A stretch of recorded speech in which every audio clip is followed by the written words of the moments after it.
Now, ladies and gentlemen, no.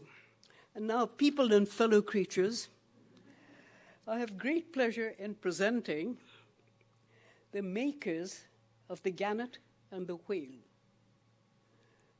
Where are you? The poet, Lesley Harrison.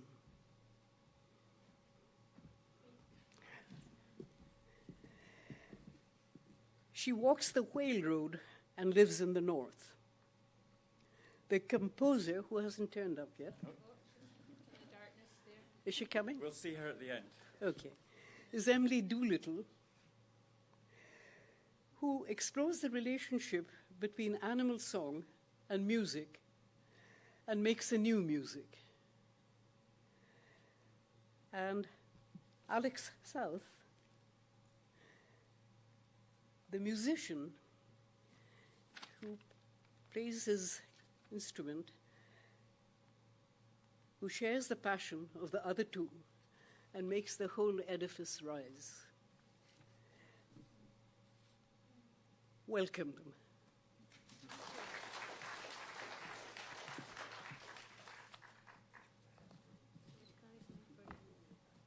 Great. Where is it? Oh, she'll come at the end.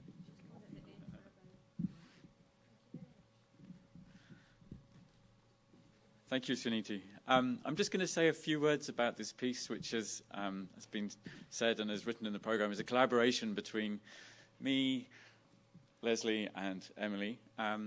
So the piece is in three parts. One of the bits of music already existed. That's Gannetry by Emily Doolittle. It's a piece for clarinet and electronics. I don't know, I'm sure most of you are aware of the gannet, which is this wonderful, narrow-winged, 2-meter wingspan bird living in the North Atlantic and is very common off the coasts of Scotland. Gannetry is obviously the place where they live. So you'll be hearing that first. We're also bringing in the sounds that are currently filling the oceans due to humans. For me, this is, as a musician, the thought of living in an ocean which is filled with the sounds of pile drivers, sonar, just the general boat traffic, and the way that those sounds are increasing in intensity and duration as time goes on is fairly horrific. And the middle section of the piece has been made entirely using field recordings from the oceans of such sounds. And the final piece is inspired by the vocalizations of pilot whales and features a field recording made by Elizabeth Swanbourne from the coasts of Nova Scotia, which I think is where Emily's from, so it's a nice kind of circle. So I don't think there's more in the program. Oh yeah, in the program we referred to the piece as an anti-fable, and having been at this conference for 3 days, my idea of what a fable is has been stretched in all directions. So I'm not sure that I would call it an anti-fable anymore. But at the time when I thought about that, it was to do with the fact that there's no neat moral really in Lesley's poem, and there's no. The pieces would work in any order. So there are three distinct sections which accompany each of the pieces of music, but they could actually work, any of them could have been the beginning, the middle, or the end. So I don't know if you want to say anything. No? Okay, right. Well, we will perform the Gannet and the Whale.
There was a bird and there was a whale, and they lived in the deep blue sea.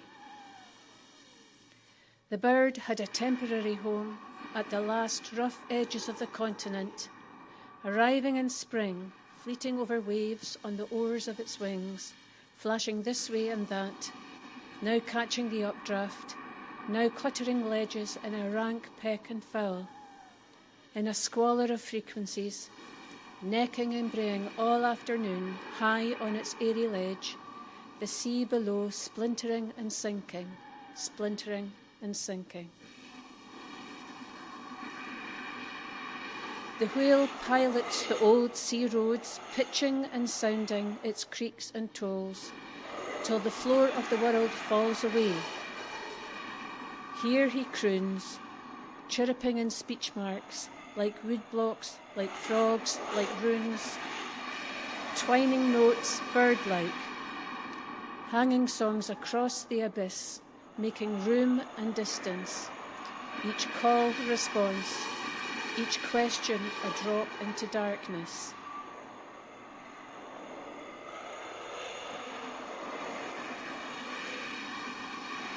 On high days they meet in a cold boil of air and smoking water, gannets falling at difficult angles, the whale sinking to the surface, loud as a breath, all querulous, rain-hungry, all swimming at the speed of life, and herring sail, a vast, fluid sundial.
happened slowly, then all at once. The sea segmented, chambered into corridors and tight, small rooms. The sea dense with thud, thud, thud. Floor swells unsynchronized. Isobars of ultra, infra, drowning and screening old byways and sinkholes and upwelling currents of flickering krill. Squid and squall reforming in the blank spaces, in wrong constellations, like snow on water, there, not there.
Imagine an ocean, the gannets loquacious, long-winded, arriving in shifts from the middle deeps, their flight paths in kilter. The whales with their local sounds, the whales bearing out and down, their fine-tuned echolalia finding nothing and everything. Stories of phosphorescent fish, imperative drifts of plankton and sharp-edged krill, and squid swimming hand in glove. Imagine twisting through galleries of rain and green, in and out of troughs, like white darts, like low hills. Whale sound, bird strike, the whole limbic system swelling in their wake.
all of us.